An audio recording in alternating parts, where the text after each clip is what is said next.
Hello, and thank you for joining us this evening. My name is Jordan Huffman, and I am the Vice President of the Donaldson Hermitage Neighborhood Association. With me tonight is Mayor Heidi Campbell. Mayor Campbell is seeking the Senate District 20th seat in the Tennessee State Senate, currently occupied by State Senator Steve Dickerson.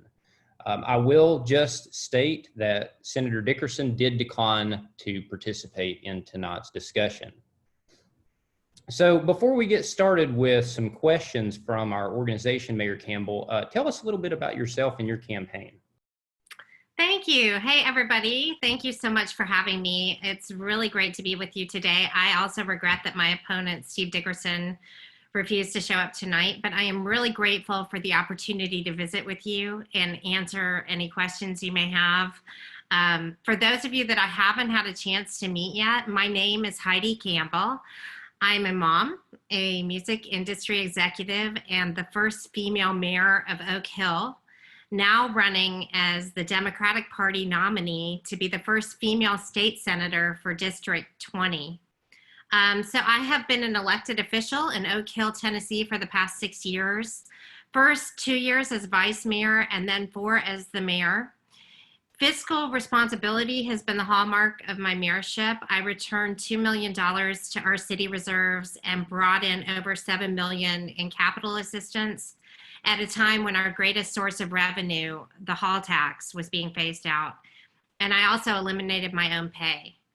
I am running to replace a Republican who recently settled a $50 million Medicare fraud claim with the federal government against his chain of pain management clinics, which are now closed. And government filings have shown that Steve Dickerson himself profited nearly $6.5 million in a scheme involving fraudulent billing practices by personally writing more than 750 false claims. Steve's partner is now in federal prison, but Steve settled with the feds and he won't disclose any of the details.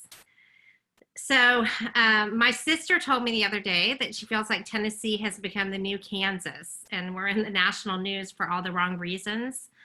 I am running to restore integrity to our community and to bring data-based, reasonable, compassionate leadership to a legislature that wastes time and taxpayer dollars on frivolous bills to jail librarians, among other things. I think we need to stop wasting our time on all of that.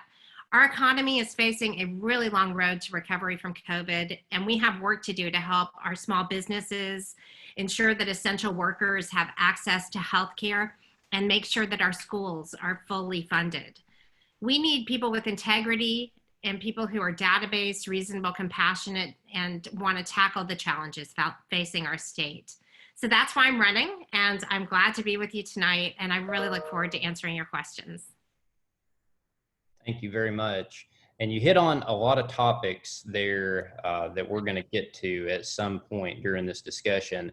I'd like to lead off with a couple of questions about the economy. One in particular is around the rainy day fund here in the state of Tennessee. We've done very, very well compared to other states around the nation. In 2019, we finished with roughly about $875 million in this fund, and we're projected to finish around $1.1 billion by the end of this year. Is now a good time to utilize this money? Yeah, our reserves should be utilized cautiously, but when it's raining on so many families, we need to utilize their tax dollars to help them weather the storm. As the mayor of Oak Hill, I not only returned $2 million to my city reserves, I also ran a balanced budget every year. And that's a skill that I'm excited to be able to bring to the legislature because we need to get better at budgeting. When departments finish a year with giant surpluses, we should be reallocating those resources to solve problems. After all, these are everybody's tax dollars. There are tax dollars, and they should be used to benefit the people who paid the taxes in the first place. We are 46th in public school funding and second to last in the Southeast. And one of the reasons these accounts have climbed so high is because state budgets have starved our communities of the resources that our schools need to succeed. which is in part responsible for the property tax increase that Nashvillians are now suffering under and that so many people are so upset about. Should the state legislature really have cut the education budget and eliminated pay raises when we have $4 billion in a piggy bank? I don't think so. I think our students deserve better. Yes. And you hit on a good point there. On top of that, just to dive into education a little bit, you brought up teachers. So we're obviously in a weird time now. It's a pandemic, and teachers have really been put on the front line of this, especially with schools now opening. There was a recent survey that was done by the Tennessean of Metro Nashville public school teachers, and nearly half of them stated they don't feel safe returning to in-class learning right now. And the interesting thing about that compared to the role of government is in just this year's State of the State, Governor Lee promised a 4% pay raise to teachers, but it was cut, due to projections. So is it time now for teachers to get a raise? Yeah. I mean, we've got to pay our teachers more. I found it galling that that Steve Dickerson voted to give the governor a pay raise, but not a cost of living adjustment for teachers. I mean, you can't be pro-education if you're not for teachers. Teachers today earn less than they did 20 years ago. This undermines our ability to invest in our future. And, if we can't attract high quality educators, we're not going to be able to compete for high paying jobs. So absolutely. I think it is time for teachers to get a raise. Thank you very much. Also, just staying on the topic of education, this past week, Governor Lee's school voucher program was deemed unconstitutional, which was upholding a lower court's decision that the program was unconstitutional.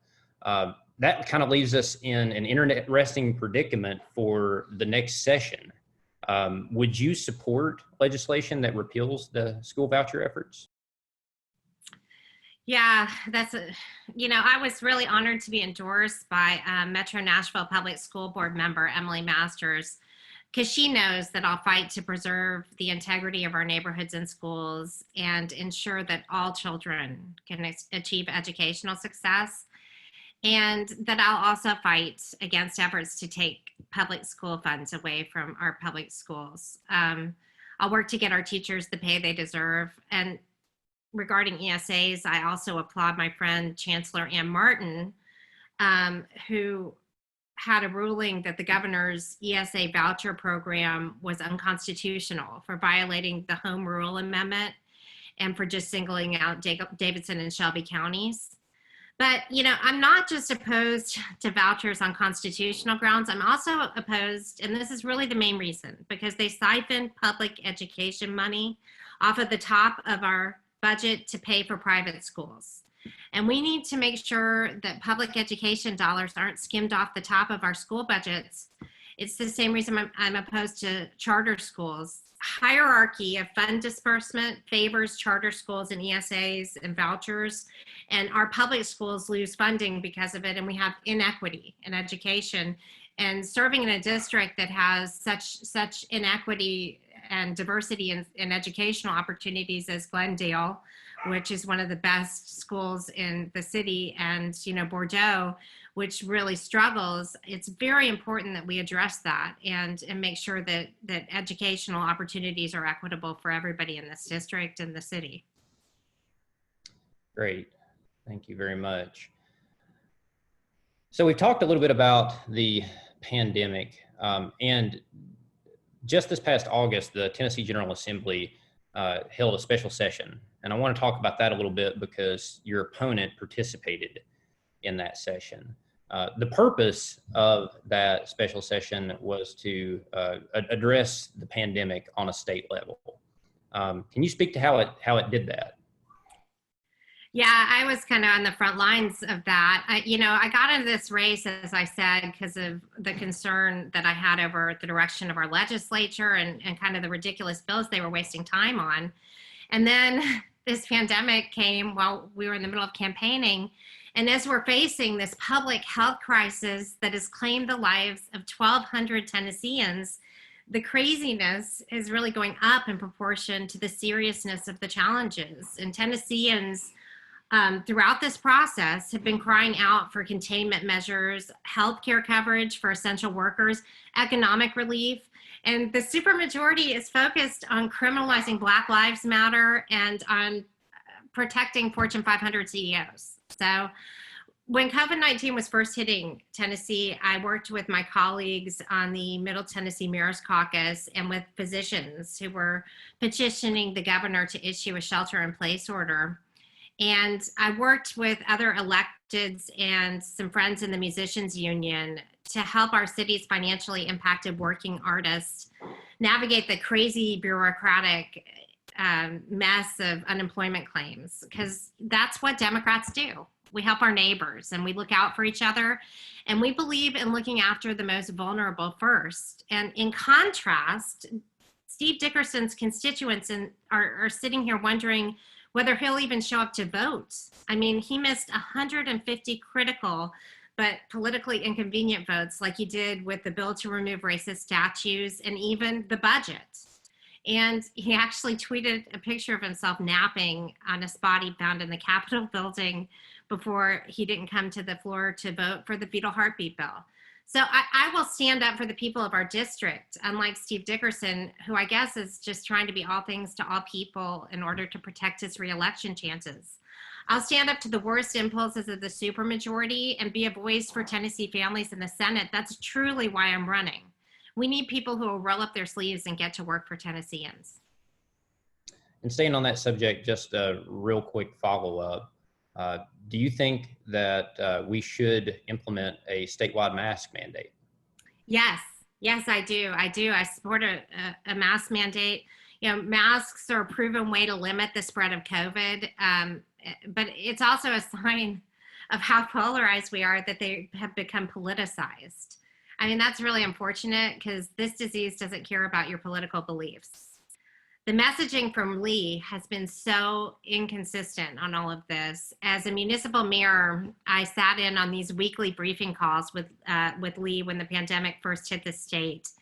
And he was telling local mayors like myself that we should do what we think is right for our own cities, which if you knew how small my city operations are and how small our budget is, it just doesn't make sense. It also doesn't make sense because COVID-19 isn't limited by city, county, or state lines. You know, we needed top-down leadership on that, frankly, on the federal level, but we weren't even getting it on the state level. And the more you distill that, the worse it becomes, because, you know, if you have different people making different decisions in close proximity, you're obviously not going to be able to contain the virus. And again, not to keep harping on it, but this would seem like an excellent area for Nashville's physician senator, Steve Dickerson, to show some leadership and some backbone in standing up to Bill Lee for the science, but he never said a word. And that's really unfortunate because he actually enjoys the credibility on health and science, but he refused to be a check on this executive. And despite weeks and months of dithering while the virus spread and killed Tennesseans, he never stood up to Bill Lee for the science that we know would have saved lives, and Tennesseans died. So I absolutely think, and it's unfortunate, but we should have had a mask mandate, and we still should.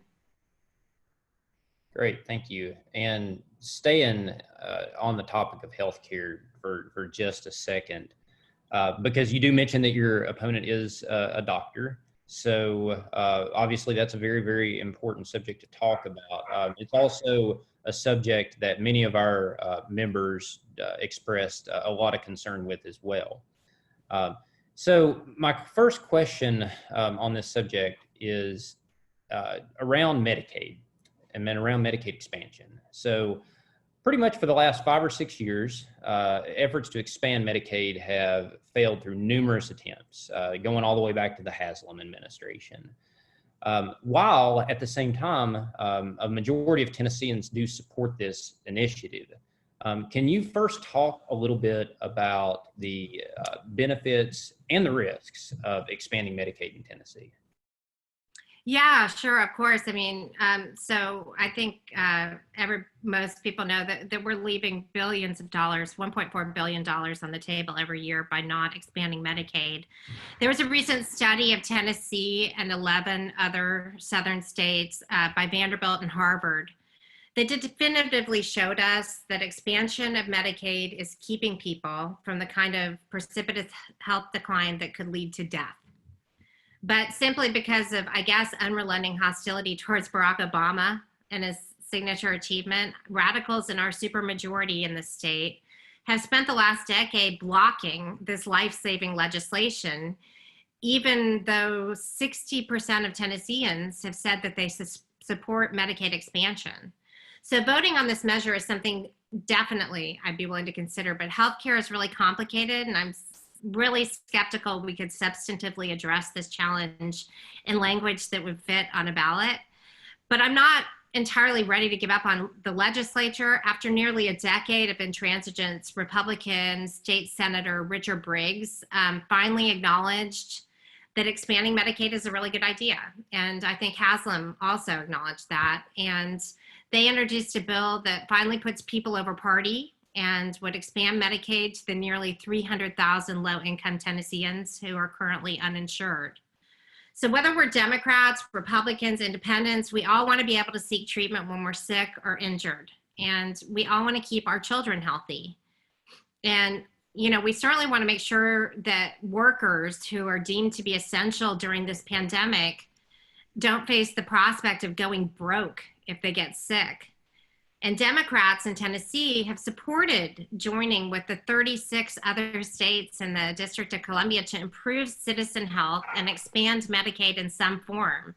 So as the next state senator from District 20, I welcome the opportunity to work with Senator Briggs or any Republican to find a consensus-based solution that will bring healthcare to the nearly 300,000 low-income Tennesseans who are currently suffering without it. Fiscal responsibility, as I said, has been a cornerstone of my service, and expansion of Medicaid will stimulate the economy, fund job creation, diminish emergent care costs, and support hospitals, physicians, nursing homes, and other health services. So this idea that it's somehow a drag on our economy is just, it's not correct. I'm going to put you in a hypothetical with this situation. So let's hypothetically say you win this election, and in May, the session is about to adjourn, and we have yet to expand Medicaid again. Would it be then time to let the people vote on this? Well, absolutely. I mean, I absolutely am supportive of supporting of expansion of Medicaid. I'm also realistic about the fact that going into a supermajority as a Democrat, I'm going to have a limited ability to do that. But my hope is that after this time on many issues, but certainly healthcare, that we've spent at home and had time to think about things and gone through this pandemic, that there will be some movement on that there will be some people on the other side and on the Republican side who are actually willing to consider expansion, because it's just money we're leaving on the table, you know, and we really, really need to start thinking about Tennesseans and change that. So yeah, I absolutely would support it. Great. Moving on to another very, very important question regarding healthcare. It's an issue that's plaguing just too many Tennesseans, to be honest, and that's the issue of opioid addiction. It's an issue that is plaguing essentially every corner of our state. Every day in Tennessee, at least 3 people die from an opioid-related overdose. What action would you take in order to combat this as a state senator? Yeah, well, I mean, removing a pill pusher from elected office, for one thing. I mean, as you know, Steve Dickerson formerly operated a pain management clinic that I referenced before called Comprehensive Pain Specialist before the feds shut it down for defrauding Medicare and TennCare out of $25 million. The CEO of that company is now in federal prison, and Dickerson himself pocketed $6.5 million by writing 750 fake prescriptions. And recently, he settled his case but won't talk about the details. So, defending himself and his colleagues in court was evidently very time consuming because he didn't show up to the legislature very much while the case was in court, and he missed over 150 votes. 2018 was the deadliest year ever for drug deaths in Tennessee. And, most of the nation appears to have gained ground on the opioid crisis, but we have not. And we have yet to see what the data is for the pandemic because, that's just hasn't been aggregated yet. So certainly we need to restrict access to opioids and increase regulations, but doing that often drives people to heroin, fentanyl, and other drugs, which seems to leave the only logical conclusion that I think we really need to invest more in addiction treatment and preventative measures. Great, thank you. One thing that I do want to bring up as well, so a lot of our residents got one of these in the mail. Yeah. Had a few allegations towards you. And I do want to give you a few moments to address a few of them, just for viewers at home that did not receive one. There are allegations that you failed to pay your property taxes on time, and that you also raised taxes on water while you were mayor. So could you speak to those? Sure, I would love to. And thank you for that opportunity. And I'm not saying that insincerely. I really mean it because it's nice to be able to address that in a public forum because I don't have the money we don't have as much money as the Republicans or Dickerson do to put ads on TV or send mailers out to everybody. So thank you for asking. So those are false.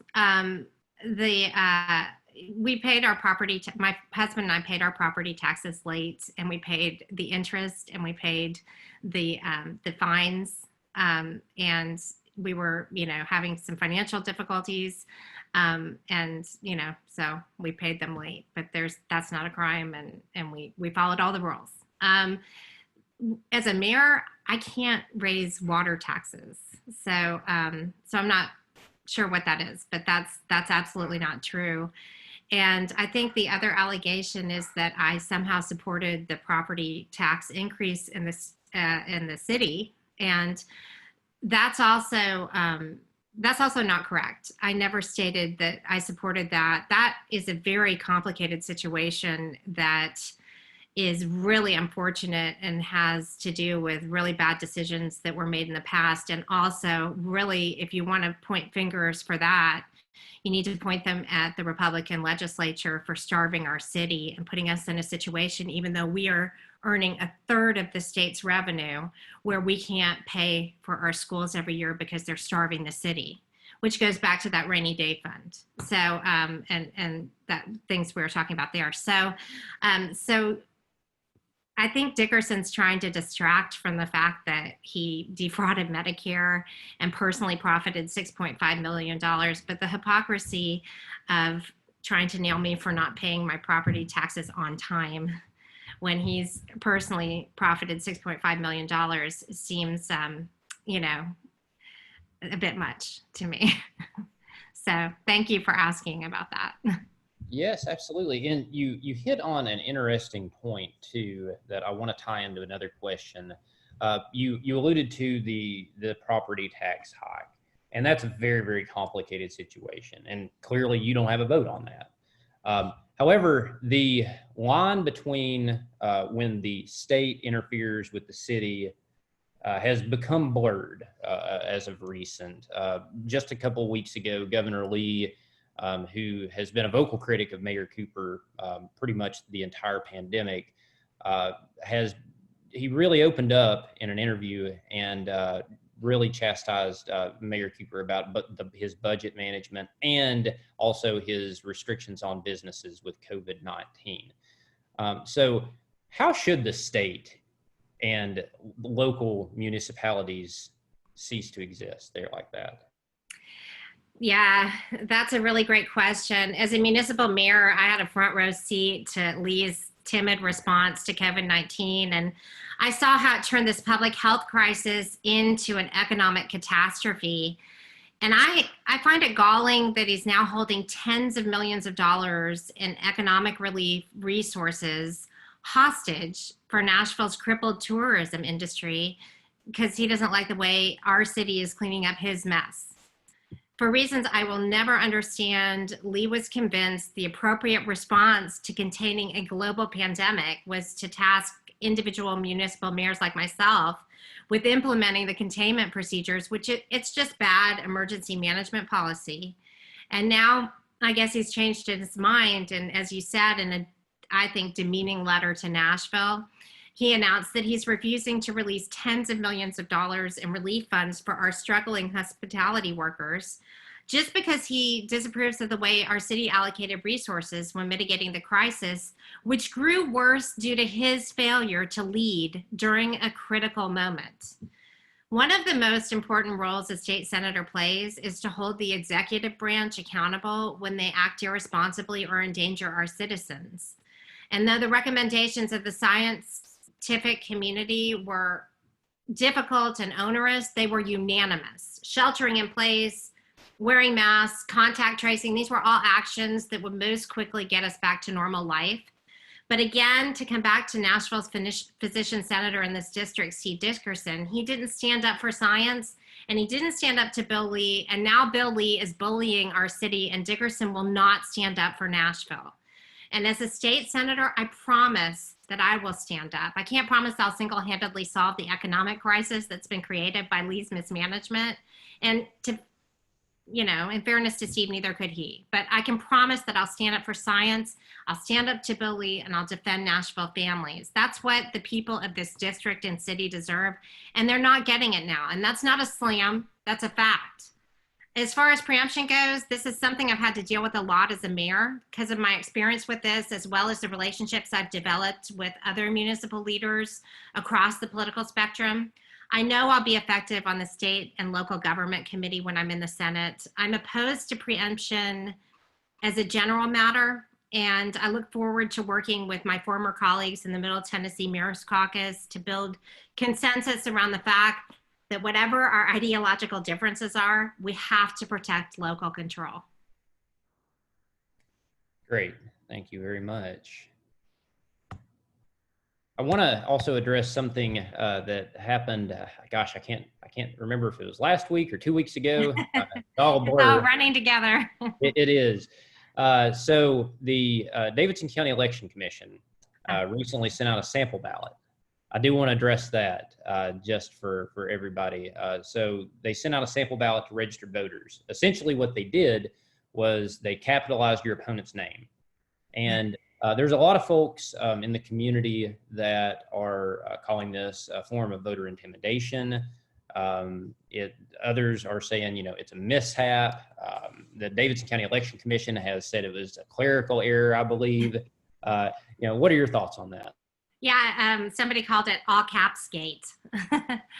You know, I would categorize what the Republican-controlled Davidson County Election Commission did by capitalizing the names of the incumbent Republican state senators and only the Republican state senators as a flagrantly partisan attempt to advantage their candidates.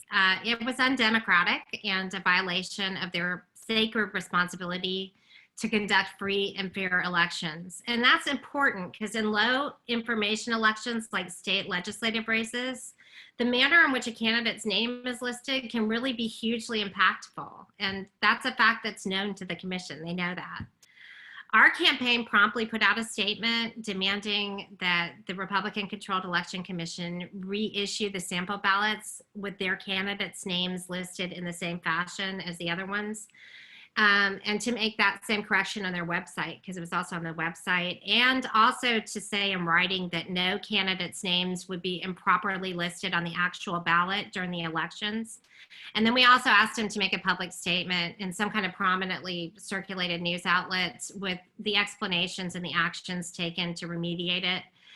And they did that, with the exception of reprinting and recirculating the sample ballot. They did that. And, you know, so that's great. These are kind of microaggressions, and in total, they start to add up and they start to impact the elections, and they know that. I'd also like to take this opportunity to say that even though in primary elections candidates' names are listed on the ballot alphabetically, in general elections, the Republicans consistently are allowed to be listed first, regardless of incumbency or alphabetical order in races of all sizes, including the upcoming U.S. Senate election with Bill Hagerty and Marquita Bradshaw. And, you know, this is obviously legal, but it's kind of sleazy, and it's an attempt to gain a partisan edge by the ruling party. And personally, I think it's undemocratic. So that's kind of my take on all caps gate. Straight to the point. Yeah. On the subject of just voting in elections in general, it's been a hot topic, you could say, as of late. Tennessee is, I believe, one of only 5 states that does not have a strict exception for COVID-19 for mail-in voting. Yeah. And that is compared to it being extremely popular in the state of Tennessee. There was a poll that was issued in August that stated that 88% of Tennesseans supported at least extending the early voting period, and 66% of Tennesseans supported vote by mail. Mm-hmm. Going forward, would you support expanding vote by mail or any other efforts to help voting accessibility? Yeah, I thought it was great when the state made online voter registration available here. But, you know, it ends along with all the other forms of voter registration 30 days before the election, which is kind of arbitrary and ridiculous. Over the course of my campaign, we've sent out a fair amount of emails, probably too many. But, you know, that's kind of what you have to do when you can't campaign in person. But far and away, the email that got the most negative response was an email that we sent out asking people to sign our safe voting petition, calling on the state to make absentee voting available for Tennesseans. And just FYI, if you get an absentee ballot in the primary, you have to request one again for the general. But in any event, although we got hundreds of signatures on that petition, a lot of people wrote back equating voting by mail to voter fraud. And obviously, I could not disagree more. In the 2018 election, more than 25% of votes in America were cast by mail. And there was a recent exhaustive study on vote by mail from the Brennan Center that shows that it is more likely an American will be struck by lightning than commit mail voting fraud. The Tennessee State Election Commission has some of the most restrictive vote by mail rules in the country. And they don't even allow people in nursing homes to vote absentee. So, you know, what's that? Our responsibility to participate in our democracy and vote has never been more important. And we all should be able to agree that registered voters in Tennessee shouldn't have to risk their health to cast a vote. So yeah, voting is a fundamental right, and we have to be able to do it safely. So I completely support no excuse absentee voting, as well as any measure that increases eligible voters' access to voting. Great, thank you. One question that I have, it's a little off topic, but it's very, very important to just our current state and where we are, pertaining to the Capitol and the recent legislation that was passed to make it a felony to protest. Just want to get your thoughts about that. Yeah, I mean, you know, once again, that we're wasting our time on stuff like that is just really unfortunate. It's systematic racism is a real problem everywhere, and I think that is a huge part of that whole issue, and you know, I think that there's a lot of pain in politics in general and in our country in general right now, and the slate of hate that seems to be sort of perpetuated by our legislature is something that we really need to change. I mean, we need to be more compassionate, and we need to lift up all voices. So, yeah. If you were serving last term, what would have been just one thing that you would have done to show support to the protesters? Because one thing that they continually said was, you just won't meet with us. You won't meet with us, right? Uh, Yeah. would you have met with any protesters to hear their concern? Absolutely. And I also think that we need to elevate Black voices and we need to listen. People don't need to hear from me. Um, I don't think white splaining is a word, but it should be. People don't need to hear from me about this. I mean, like a lot of white people, I've come to a greater understanding recently of the degree to which my privilege has limited the awareness of the breadth of and depth of systemic racism.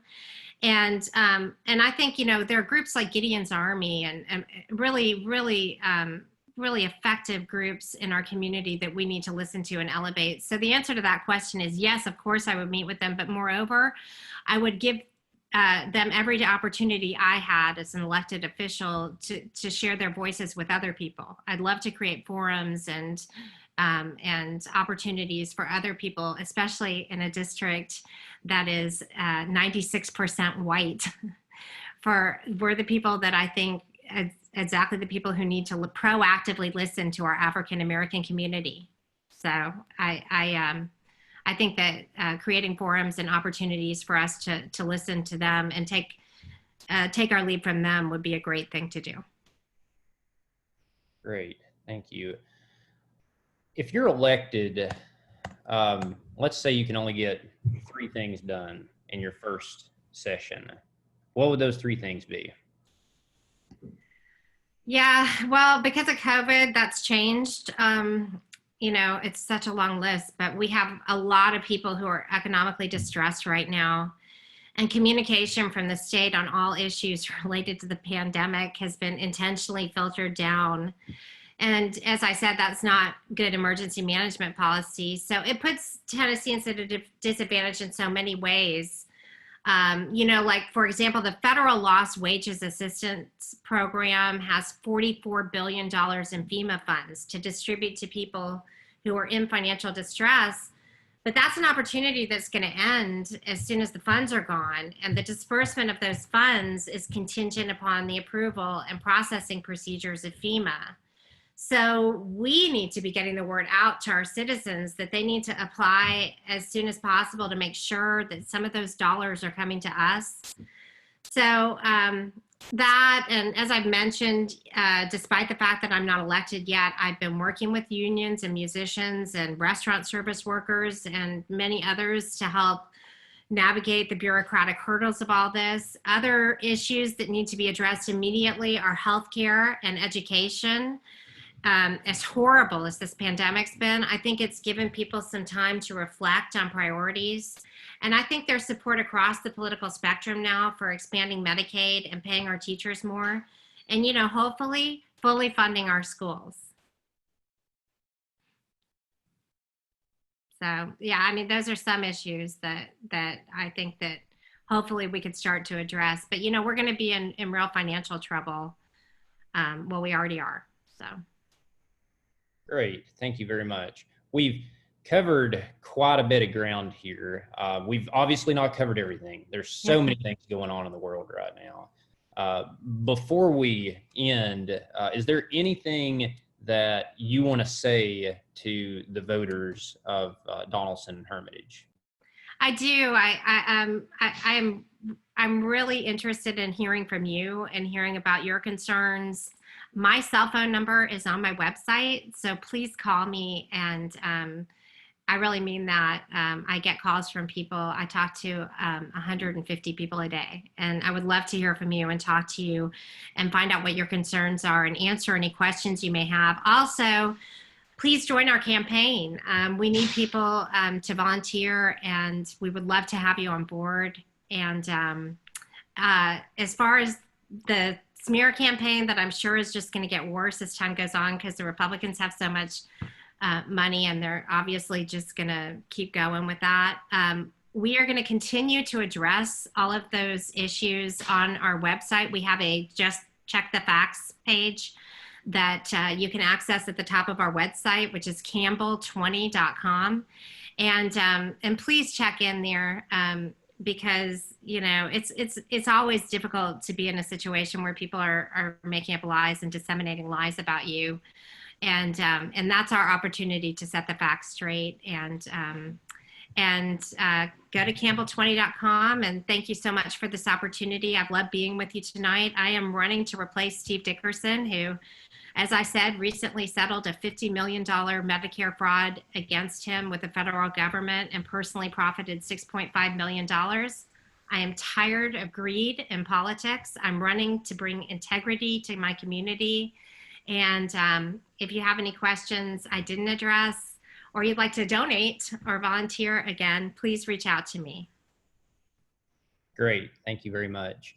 And Mayor Campbell, thank you so much for joining us this evening. It goes without saying, but running for political office is not easy.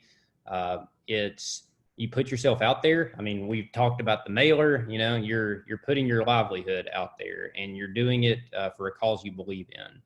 So on behalf of the entire Donaldson-Hermitage Neighborhood Association, we appreciate your participation and your commitment to openness and accountability in a public setting.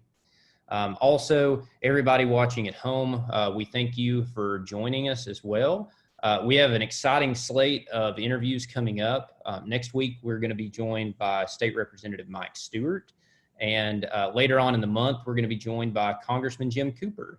We also have Senator Farrell Hale coming up in a couple of weeks, and possibly one more debate. So that is still to be determined. We're going to be lining up a few details. So thank you very much. Hope everybody has a good evening. We'll see you soon. Jordan, thank you. Bye, everybody.